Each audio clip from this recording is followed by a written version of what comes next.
Lu pernah nggak ngerasa, kenapa orang kota ribut cari peluang sampai jungkir balik? Sementara di desa banyak peluang uang yang dibiarkan lewat begitu aja. Padahal kebutuhan dasarnya sama. Makan, minum, bangun rumah, nikah, punya anak, dan semua itu muter di situ-situ aja. Ironisnya, justru karena dianggap biasa, potensi itu jarang dilihat sebagai mesin uang serius. Banyak yang mikir, kalau mau tembus 100 juta harus merantau, main saham, atau bikin startup canggih. Padahal realitanya, 100 juta pertama itu lebih sering lahir dari bisnis sederhana yang jalan konsisten, bukan dari ide yang terdengar keren. Masalahnya bukan di peluangnya, tapi di cara lu melihat dan mengeksekusinya. Di video ini, gue mau ajak lu lihat 5 ide bisnis desa yang minim saingan tapi diam-diam bisa cetak profit besar. Bukan bisnis musiman yang heboh di awal lalu mati pelan-pelan, tapi bisnis kebutuhan dasar yang repeat ordernya kuat dan bisa dibangun dari nol. Fokus kita bukan kaya cepat semalam, tapi akumulasi cerdas yang realistis. Gue bakal jelasin logika di balik kenapa bisnis-bisnis ini bekerja, gimana cara mikirnya sebagai pebisnis pemula, dan strategi biar dari kecil bisa naik kelas. Lu nggak cuma dapat ide, tapi juga peta jalan supaya 100 juta pertama itu kelihatan masuk akal, bukan sekedar angka motivasi.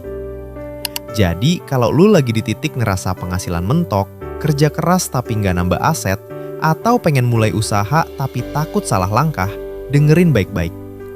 Kadang yang bikin orang gagal bukan karena nggak ada peluang, tapi karena nggak paham cara membaca peluang yang ada di depan mata. Kalau lu siap, kita masuk ke inti strateginya. Gua mau lurusin dulu pola pikirnya. 100 juta pertama itu jarang datang dari margin besar, tapi dari perputaran yang stabil.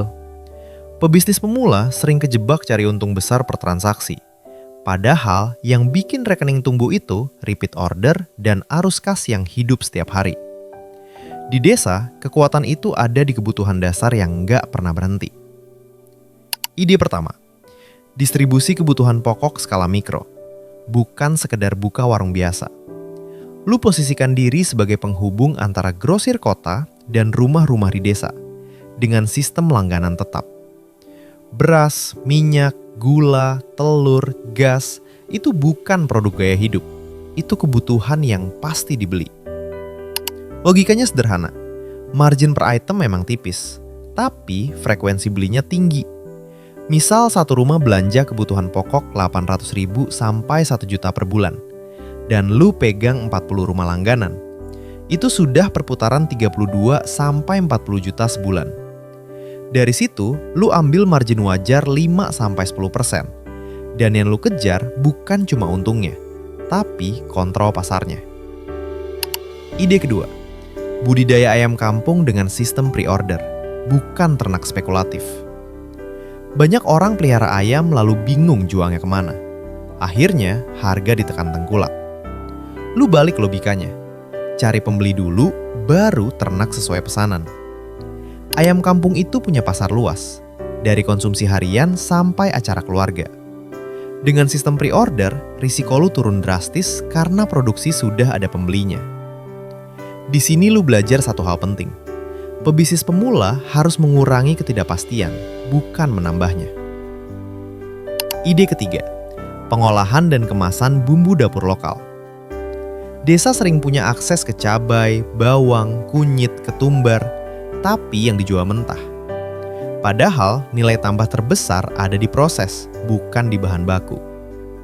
Ketika lu giling, kemas, dan beri label sederhana dengan nomor kontak, lu naik satu level dari sekedar pedagang bahan mentah jadi produsen kecil. Selisih harga antara cabai mentah dan cabai giling kemasan bisa signifikan, karena orang bayar kenyamanan dan higienitas. Ini bukan soal canggih, ini soal positioning. Ide keempat, dipot air minum isi ulang skala desa. Air itu kebutuhan harian, dan banyak keluarga sekarang gak mau ribet masak air sendiri.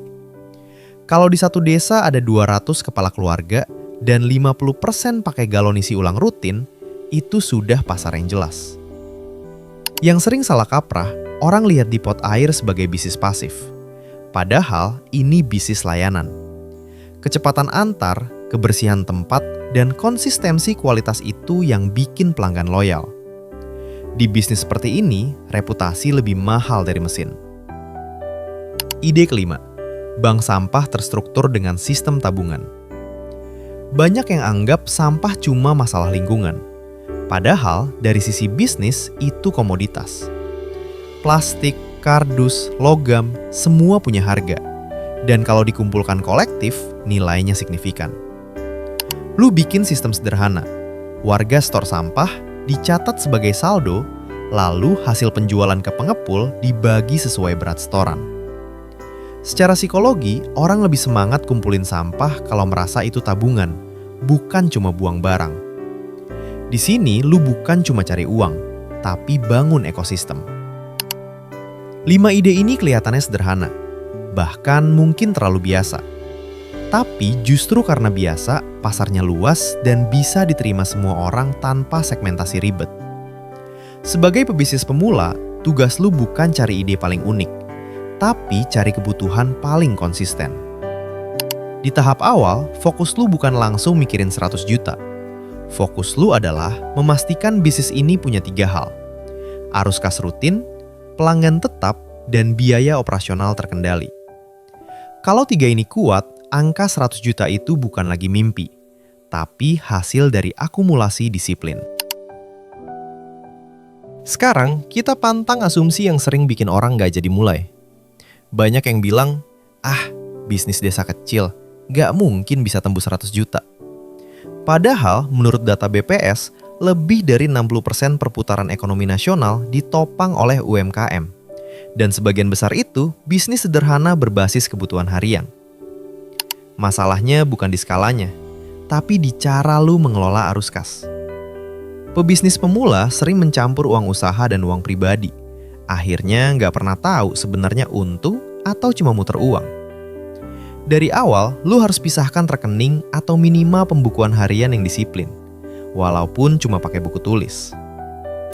Ambil contoh distribusi sembako. Misal perputaran kotor 35 juta per bulan dengan margin bersih rata-rata 7%. Berarti sekitar 2,45 juta laba bersih. Kalau lu konsisten 24 bulan tanpa menarik semuanya untuk gaya hidup, secara teori lu sudah akumulasi hampir 60 juta sebelum ekspansi. Lalu ketika pelanggan bertambah jadi 70 rumah dan perputaran naik ke 60 juta dengan margin sama, laba bersih bisa mendekati 4 juta per bulan. Dalam 2-3 tahun dengan disiplin, angka 100 juta itu realistis. Bukan karena skala transaksi besar, tapi karena konsistensi. Ini matematika sederhana, bukan mimpi. Di budidaya ayam pre-order, anomali yang jarang dibahas adalah risiko kematian dan fluktuasi pakan. Banyak orang lihat harga jual, tapi lupa hitung biaya pakan dan kemungkinan 5-10% ayam tidak lolos panen. Pebisnis yang matang sudah memasukkan faktor risiko itu dalam harga, bukan kaget di akhir. Misalnya lu pelihara 300 ekor dengan estimasi 10% susut. Berarti target jual realistis 270 ekor. Kalau margin bersih setelah semua biaya sekitar 20.000 per ekor, itu 5,4 juta per siklus. Dengan 4 siklus setahun, potensi laba kotor sekitar 21 jutaan. Dan itu baru dari satu lini usaha. Di pengolahan bumbu, mitosnya orang desa maunya murah dan gak peduli kemasan. Faktanya, survei perilaku konsumen menunjukkan kemasan higienis meningkatkan persepsi kualitas secara signifikan. Orang mau bayar sedikit lebih mahal kalau merasa aman dan praktis. Tantangannya adalah konsistensi kualitas dan izin sederhana seperti PIRT kalau sudah skala lebih besar. Banyak usaha mati bukan karena nggak laku, tapi karena kualitas naik turun. Dalam bisnis makanan, sekali pelanggan kecewa, biaya mengembalikannya jauh lebih mahal dari biaya menjaga standar. Depot air isi ulang juga punya kontradiksi menarik. Banyak yang perang harga sampai margin tipis sekali. Padahal pelanggan lebih sensitif pada kualitas dan layanan. Selisih Rp1.000 jarang jadi alasan pindah. Tapi air keruh atau pengantaran lama bisa langsung bikin reputasi hancur. Di bank sampah, tantangan terbesarnya bukan harga jual ke pengepul, tapi partisipasi warga. Di sini lu belajar bahwa bisnis bukan cuma soal produk, tapi soal sistem dan edukasi. Ketika warga paham bahwa sampah bisa jadi tabungan menjelang lebaran atau tahun ajaran baru, partisipasi naik drastis. Satu hal yang harus lu pahami, kelima bisnis ini bukan jalan pintas. Mereka terlihat lambat, tapi justru stabil karena berbasis kebutuhan dasar. Dalam ekonomi yang tidak pasti, bisnis kebutuhan dasar biasanya lebih tahan guncangan dibanding tren musiman. Jadi bedanya strategi ini dengan narasi cepat kaya di luar sana adalah fokus pada fondasi, bukan sensasi. Lu membangun aset usaha yang menghasilkan arus kas, bukan mengejar lonjakan sesaat. Ketika lu paham logika ini, 100 juta bukan lagi angka yang menakutkan, tapi target yang bisa dipecah dan dikejar dengan sistem. Sekarang, gue kasih lu rencana main yang konkret, bukan cuma semangat doang. Pilih 1 dari 5 ide tadi, jangan semua sekaligus. Lalu, lakukan riset sederhana selama 7 hari.